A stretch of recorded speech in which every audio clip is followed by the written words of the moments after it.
আসসালামু আলাইকুম। তো আজকে সকালে ঘুম থেকে ওঠার পরে কোনো কিছু ভালো লাগতেছে না, এই জন্য আর কি, যেহেতু খিদাও লাগছে কিছু খাইতে হইব, ওই জন্য একটা পাউরুটি নিয়ে পাউরুটিটা খাইলাম।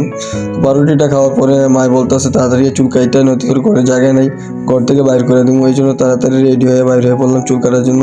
তো চুল টুল কাইটা তারপরে বাসায় আসলাম, আসার পর থেকে খিদা লাগছে ভালোই, এই জন্য খাইতে বসে পড়লাম। আর আমি আজকে খাইতে বসছি হইলে কালো জিরার ভর্তা এবং রসুনের ভর্তা এবং আইর মাছ, নদীর, মেঘনা নদীর পুরো তাজা আইর মাছ। আর আব্বু আবার এইসব মাছ একটু বেশি পছন্দ করে, এই জন্য আব্বু মাছ কিনে নিয়ে আসছে। আর যেহেতু আমার পাতে আসতে, এই জন্য আমি খাইতে বসে পড়লাম। কোনো কথাবার্তা বললাম না যে থাক লাগবে না, এরকম কিছু বললাম না, কারণ যেহেতু বড় মাছ, মজার মাছ, এই জন্য আর কিছু বলি নাই। দেন আরও কয়েকটা দিলেও ভালো হয়। তো ভালোই লাগতেছে, মাছটা আসলে অনেক মজা যেমন দেখতেছেন। তো মাছটা খায় মজা পাইছি আমিও। যারা আইর মাছ পছন্দ করেন, আসলে আইর মাছে অত একটা কাটাও নাই, খাইতে সহজ। দেখতে আছেন কাটাও বাছা লাগতেছে না আমার, সুন্দরভাবে খাইতে পারতাছি। আর মাছটা যেহেতু নদীর, এই জন্য মাছটা অনেক স্বাদ। মাছটা বেশি বড়ও না, একবারে ছোটও না, খায়া অনেক মজা।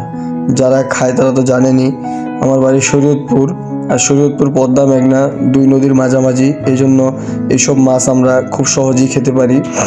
আল্লাহর কাছে হাজারো শুকর যে আল্লাহ তাআলা আমাদের এই ব্যবস্থাটা করে দিয়েছেন।